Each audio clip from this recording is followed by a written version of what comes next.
വിപണിയിൽ പൊതുവെ കുറച്ച് ദിവസങ്ങളായി വിലയിലുള്ള ഈ ചാഞ്ചാട്ടം, അതുപോലെ തന്നെ വലിയ സ്വർണ്ണ വിലയിലുണ്ടായിരുന്ന വലിയ കുതിപ്പ് സ്വർണ്ണ വ്യാപാരത്തെ ശരിക്കും പിന്നോട്ടടിച്ചിട്ട് ഉണ്ട് എന്നുള്ള കാര്യത്തിൽ യാതൊരു സംശയവുമില്ല.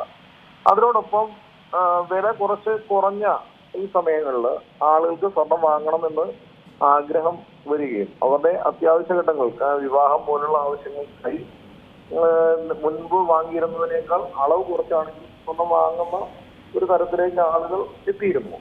പക്ഷെ വീണ്ടും ഇങ്ങനെ വേരിയേഷൻ വീണ്ടും ഉണ്ടാകുന്ന സാഹചര്യത്തിൽ ആളുകൾ സ്വർണം എടുക്കാൻ വരുന്നത് വീണ്ടും കുറയുന്ന ഒരു സിറ്റുവേഷൻ കാണുന്നു. വിഷുവിനോടനുബന്ധിച്ചൊക്കെ ആളുകൾ സ്വർണം വാങ്ങുന്നത് ഒരു പതിവ് മുൻകാലങ്ങളിൽ ഉണ്ടായിരുന്നെങ്കിലും ഈ വലിയ വിലവർദ്ധനവ് ആയതിനു ശേഷം അങ്ങനെ അതുമായി ബന്ധപ്പെട്ട് സ്വർണം വാങ്ങുന്ന ആളുകളുടെ എണ്ണം തുലവും കുറഞ്ഞിരിക്കുകയാണ്. ഇന്നിപ്പോ വിലവർദ്ധനവിനുണ്ടായ സാഹചര്യം വീണ്ടും ഇറാനും അമേരിക്കയും തമ്മിലുള്ള ചർച്ചകൾ പുനരാരംഭിക്കുകയാണത്. പാകിസ്ഥാനുമായിട്ട് ബന്ധപ്പെട്ട് ഉള്ള വാർത്തകൾ കൂടിയാണ് ഇതിനെ സംബന്ധിച്ച് ഇപ്പൊ ഈ വിലവർദ്ധനവ് വീണ്ടും ഉണ്ടായിരിക്കുന്നത്. ഇതൊരു പക്ഷേ 1-2 ദിവസം ഒക്കെ വീണ്ടും വിലവർദ്ധനവ് കുറഞ്ഞേക്കാനുള്ള സാധ്യത കാണുന്നുണ്ട്. പക്ഷെ ഇതെല്ലാം ബാധിക്കുന്നത് സ്വർണ്ണ വിപണി വ്യാപാരികളെയുമാണ്. സ്വർണ്ണ വ്യാപാരം പുറത്തുപുറത്ത് നടക്കുന്നില്ല. വിൽക്കാൻ വരുന്നവരും വാങ്ങാൻ വരുന്നവരും ഒക്കെ ഇതിനെ സംബന്ധിച്ച് ഈ മാർക്കറ്റിലുണ്ടാകുന്ന ഈ ചാഞ്ചാട്ടത്തിൽ പരിഭ്രമിച്ച് നിൽക്കുന്ന ഒരു സ്ഥിതിവിശേഷമുണ്ട്. വലിയ ജ്വല്ലറികൾ, വലിയ വലിയ പരസ്യങ്ങൾ സാധാരണ കൊടുക്കുന്നതിനേക്കാൾ വലിയ പരസ്യങ്ങളൊക്കെ ഈ വിഷുവുമായി ബന്ധപ്പെട്ടൊക്കെ നൽകുന്നതായി നമ്മൾ പത്രമാധ്യമം കാണുന്നു. അല്ലെങ്കിൽ അവർ സാധാരണ അങ്ങനെ വലിയ പരസ്യങ്ങൾ കൊടുക്കാത്ത ജ്വല്ലറികൾ കൂടെ കൊടുക്കുന്നത് ബിസിനസ് മടുപ്പായി എന്നുള്ളതാണ്. അതിന്റെ വിഷുവിനോടനുബന്ധിച്ച് ആ ബിസിനസ് തിരിച്ചു പിടിക്കാമെന്നുള്ളൊരു പ്രതീക്ഷയിലാണ് അതൊക്കെ കൊടുക്കുന്നത്. പക്ഷെ അതൊന്നും മുൻകാലങ്ങളെ അപേക്ഷിച്ച് ഇത്തരത്തിലുള്ള ബിസിനസ്സും ഇത്തവണ ലഭിക്കാനുള്ള സാധ്യത വിപണിയിൽ നിന്ന് കാണുന്നില്ല എന്നുള്ളതാണ് നമുക്ക് മനസ്സിലാകുന്നത്. തീർച്ചയായും സ്വർണ്ണ വിപണിയെ വലിയൊരു പ്രതീക്ഷയുള്ള ഒരു ദിവസമാണ് അക്ഷയ തൃതീയ എന്ന് പറയുന്നത്. ഇനി കുറച്ച് ദിവസങ്ങൾ കൂടെ മാത്രമാണ് അക്ഷയ തൃതീയയ്ക്കുള്ളൂ. അപ്പോൾ സ്വർണ്ണവില ഇങ്ങനെ നേരിയ തോതിൽ കുറഞ്ഞതോടൊക്കെ ശരിക്കും പറഞ്ഞാൽ വ്യാപാരം അല്ലെങ്കിൽ കച്ചവടം ഇത്തവണ കുറച്ചുകൂടെ ഗംഭീരമായി നടത്താമെന്ന് വിചാരിച്ചെടുത്താണ് ഇപ്പോൾ വീണ്ടും വിലവർദ്ധനവ് രേഖപ്പെടുത്തുന്നത്.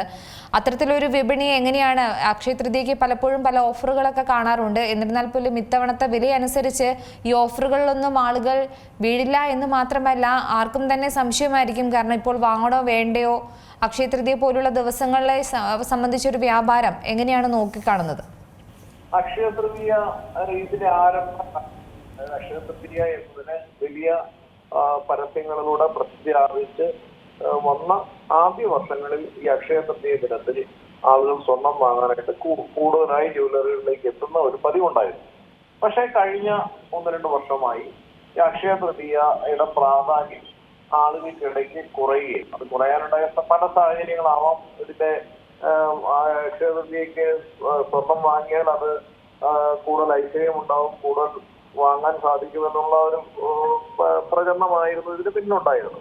അത് പല രീതിയിൽ ആളുകളിലേക്ക് അതിന് അവരുടെ ചിന്തകളിൽ പല മാറ്റങ്ങൾ വരുത്തി വന്നതുകൊണ്ടാവാം, അല്ലെങ്കിൽ സാമ്പത്തികമായി ഉള്ള ബുദ്ധിമുട്ടുകൾ കൊണ്ടാവാം. കോവിഡിന് ശേഷമാണ് ഈ ഒരു മാറ്റം പ്രകടമായത്. കഴിഞ്ഞ 1-2 വർഷങ്ങളായിട്ട് ബിസിനസ് വളരെ ഡൗൺ ആണ്. ഈ അക്ഷയ തൃതീയ ദിവസം കച്ചവടം പഴയതുപോലെ ലഭിക്കാത്തൊരു സാഹചര്യവും കാണുന്നുണ്ട്.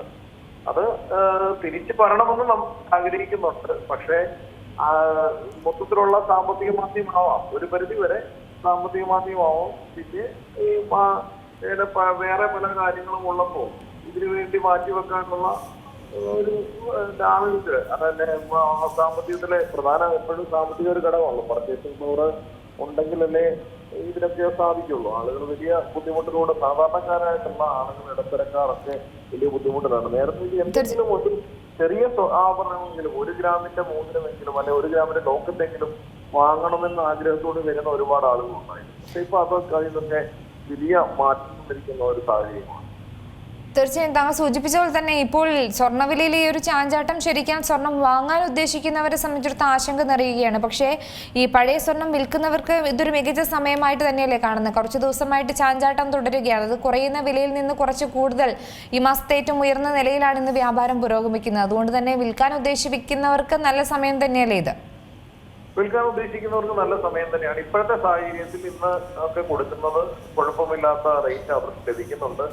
ഇന്ന് ആളുകൾ സ്വർണ്ണം വിൽക്കാനായിട്ട് എൻക്വയറീസ് ഉണ്ട്, വിൽക്കാനായിട്ട് വരുന്നുണ്ട്. അവർ നമുക്ക് പരമാവധി വില നൽകി എടുക്കുന്ന കാര്യങ്ങൾ നടക്കുന്നുണ്ട്. പക്ഷെ ഈ യുദ്ധം ഒരു പൂർണ്ണമായി ഒരു ശമനത്തിലേക്ക് വരുന്ന ഒരു സാഹചര്യം ഉണ്ടായാൽ പ്രതീക്ഷിക്കുന്നതിനേക്കാൾ ഉയരത്തിൽ കുതിക്കും എന്നുള്ളത് തന്നെയാണ് ഇപ്പോഴും പ്രതീക്ഷ. യുദ്ധ സാഹചര്യത്തിലാണ് ഇപ്പൊ ഈ വിലയില് ഒരു ഇടിവ് കണ്ടത്. അത് ക്രൂഡ് ഓയിലുമായിട്ട് നമ്മുടെ ക്രൂഡ് ഓയിലെ പോലെ വർദ്ധിക്കുകയും വേറെ പല സാഹചര്യങ്ങളും ആണ്. അത് മാറ്റം വന്ന് വീണ്ടും വില കൂടുതൽ വിലകളിലേക്ക് എത്തും എന്നുള്ള കാര്യത്തിൽ യാതൊരു സംശയവും വേണ്ട. ഏറ്റവും പുതിയ വാർത്തകളും വിശേഷങ്ങളും വിരൽ തുമ്പിലറിയാൻ സീ മലയാളം ന്യൂസ് എല്ലാ ഡിജിറ്റൽ പ്ലാറ്റ്ഫോമുകളിലും ലഭ്യം.